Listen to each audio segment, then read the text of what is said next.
Hello, this is a quick tutorial on how to clear apps that are being used on your iPad.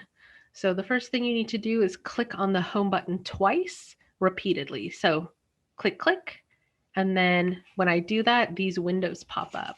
These are the apps that I'm currently using.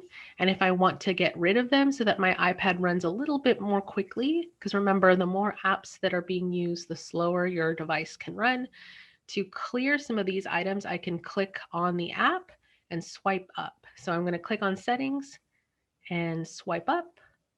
So I took my finger, tapped on the screen and swiped up. I'll do the same with clock and I'll swipe up. I'll leave Zoom running because that is where we are right now with our tutorial, but that is a quick screencast on how to clear the apps that are being used on your iPad.